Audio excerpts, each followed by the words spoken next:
ये गांव में एक व्यापारी रहता था। उसकी एक खूबसूरत बेटी थी। एक बार उसे व्यापारी पर बहुत ज्यादा कर्ज हो गया था और जिस आदमी से उसे व्यापारी ने कर्ज लिया था वो उसी गांव का था और बहुत ही घटिया आदमी था। तो व्यापारी उस आदमी का कर्ज चुका नहीं पा रहा था, तो उस आदमी ने सारे गांव वालों को जमा किया और व्यापारी के घर पर जाकर व्यापारी से कहा कि अगर तुम मेरा कर्जा दे नहीं पा रहे हो तो अपनी बेटी की शादी मुझ से कर दो। ये सुनने के बाद भी वह व्यापारी चुप रहे, क्योंकि वो मजबूर था। और ये सारी बातें घर में बैठी उस व्यापारी की बेटी सुन रही थी। थोड़ी देर से बाद उस आदमी ने गांव वालों और व्यापारी से कहा कि ठीक है, मैं एक थैली में सफेद और एक काला पत्थर डालूंगा और इसकी बेटी को थैली में से कोई एक पत्थर निकालना पड़ेगा। अगर सफेद पत्थर निकला तो मैं कर्ज भी माफ कर दूंगा और इसकी बेटी से शादी भी नहीं करूंगा, लेकिन अगर काला पत्थर निकला तो कर्जा तो मैं माफ कर दूंगा, मगर इसको अपनी बेटी से मेरी शादी करवानी पड़ेगी। व्यापारी की लड़की इस बात के लिए राजी हो गई और सारे गांव वाले भी। उस आदमी ने थैली के अंदर सबके सामने 2 पत्थर डाले, लेकिन बड़े ही चालाकी से उस आदमी ने दोनों ही पत्थर उस थैली में काले डाले थे और ये व्यापारी की बेटी को दिख गया था कि थैली के अंदर दोनों ही पत्थर काले थे। अब वह लड़की सोच में पड़ गई थी कि मैं जो भी पत्थर निकालूंगी वह काले ही पत्थर होंगे और अगर काला पत्थर निकला तो कर्जा माफ हो जाएगा, लेकिन मुझे उससे शादी करनी पड़ेगी। और अगर मैंने सारे गांव वालों को यह बता दी कि इस आदमी ने थैली में दोनों ही पत्थर काले डाले हैं तो कर्जा भी माफ नहीं होगा और ये आदमी आज नहीं तो कल मेरे बाबा से बदला जरूर लेगा। लड़की ये सोच ही रही थी कि लड़की को तभी थैली से पत्थर निकालने को कहा गया। लड़की ने थैली में हाथ डाला और एक पत्थर बाहर निकाला और बिना किसी को बताए उस पत्थर को जमीन पर गिरा दिया और जमीन पर गिरने के बाद वह पत्थर दूसरे पत्थरों में मिल गया। तभी लड़की ने सबसे कहा कि अब कैसे पता चलेगा कि मैंने जो पत्थर निकला था वह सफेद था या काला था। लड़की ने कहा थैली में जो दूसरा पत्थर है उसे देखो, अगर थैली में सफेद पत्थर है तो मैंने काला पत्थर निकला था और अगर थैली में काला पत्थर है तो मैंने सफेद पत्थर निकला था और थैली में तो सिर्फ काले ही पत्थर थे। और सभी गांव वालों ने यह समझ लिया कि लड़की ने जो पत्थर निकला था वह सफेद है, इसलिए व्यापारी का कर्ज भी माफ हो गया और उसकी बेटी को उस आदमी से शादी भी नहीं करनी पड़ी। जिंदगी में इंसान कई बार मजबूर हो जाता है और उसके सामने जो हालत होती है उसे उसी के हिसाब से चलना पड़ता है। इस कहानी से हमें ये सीख मिलती है, जब भी आप मजबूर हो जाओ और मजबूरी में आपका कोई फायदा उठाना चाहता हो, इनोसेंट मत बनो, बल्कि अपने दिमाग का इस्तेमाल करो। जितने इनोसेंट बनने की कोशिश करोगे लोग उतना ज्यादा आपको चीट करेंगे। अब इसका मतलब ये नहीं है कि आप लोगों को गालियां देना ही शुरू कर दो, बल्कि इसका मतलब ये है कि आप समंदर की तरह बनो। मतलब ये है कि आप समंदर की तरह खामोश रहो, लेकिन उसकी गहराई की तरह अपने दिमाग में नॉलेज रखो। हम सभी लालची राजा मिदास की कहानी जानते हैं।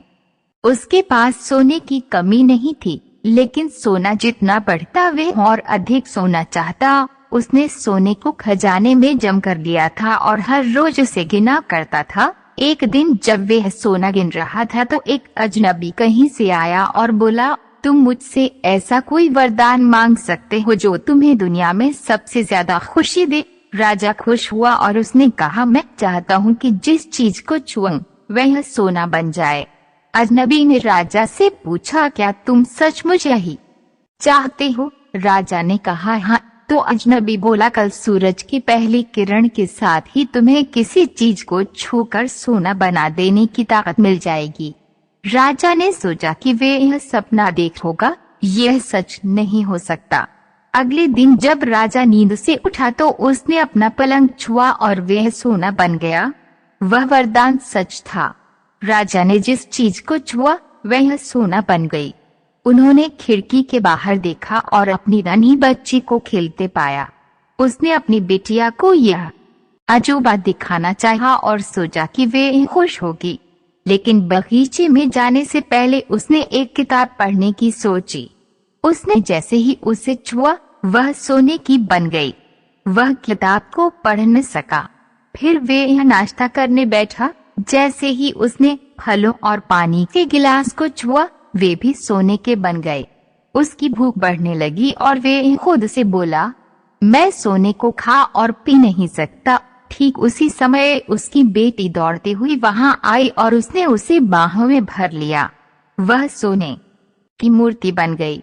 अब राजा के चेहरे से खुशी गायब हो गई। राजा सर पकड़कर रोने लगा।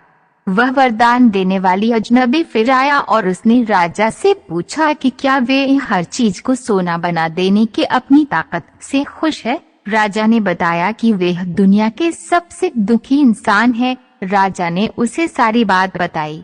अजनबी ने पूछा, अब तुम क्या पसंद करोगे, अपना भोजन और प्यारी बिटिया या सोने के ढेर और बिटिया की सोने की मूर्ति?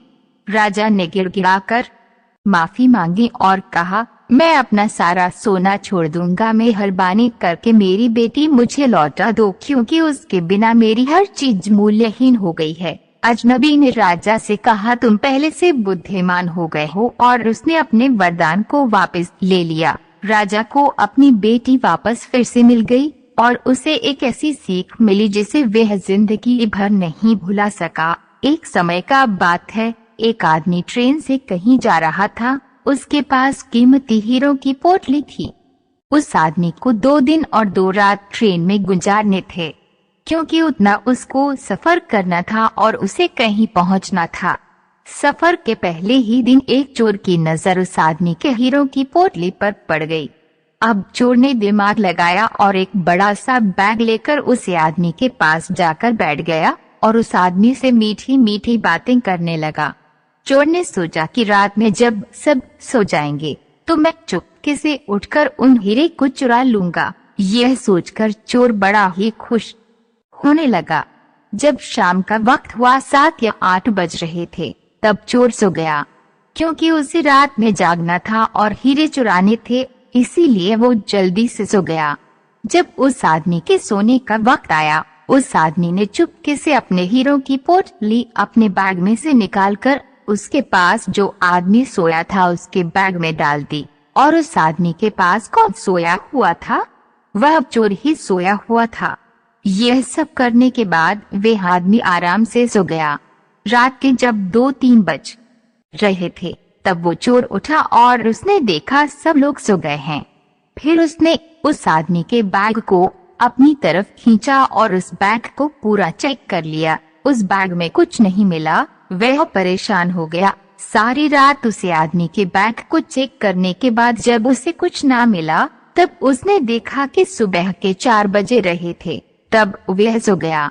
उसके सोने के बाद वह आदमी उठा। उसने अपने हीरों की पोटली उस चोर के बैग से निकालकर अपने बैग में वापस रख ली। जब सुबह हुई और वो चोर सोकर उठा, उसने देखा कि हीरों की पोटली तो उस आदमी के पास ही है। उसे लगा कि मैं रात में कुछ गड़बड़ की है, शायद उस आदमी के बैग को अच्छे से चेक नहीं किया।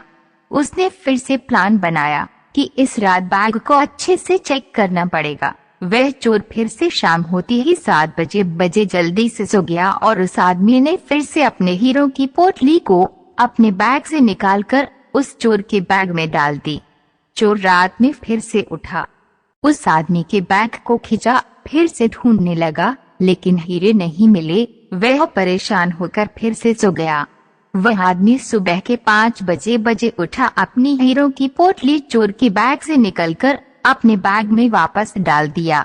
जब सुबह हुई, स्टेशन आया। वह आदमी स्टेशन पर उतरा तो चोर उसके पास आकर कहने लगा, मैं जिंदगी में कभी चोरी नहीं करूंगा, बस मुझे इतना बता दो कि हीरों की पोटली रखी कहाँ थी। उस आदमी ने कहा, अरे मूर्ख, तू अपना सुख दूसरों की तरफ ढूंढ रहा था। अगर तू खुद के अंदर जाता तो तुझे सुख जरूर मिलता।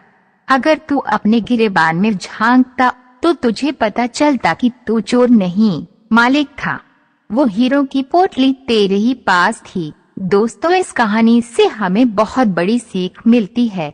हमेशा अपना सुख दूसरों की तरफ ढूंढते रहते हैं और बहुत से लोग हमारी जिंदगी में आते जाते रहते हैं। कोई हमें सुख देता है तो कोई हमें दुख देता है। बहुत से लोग ऐसे होते हैं जो अपनी खुशी दूसरों पर निर्भर कर देते हैं, जबकि अगर आप खुद के अंदर झांकोगे, अपने खुद के गिरेबान में झांकोगे तो आपको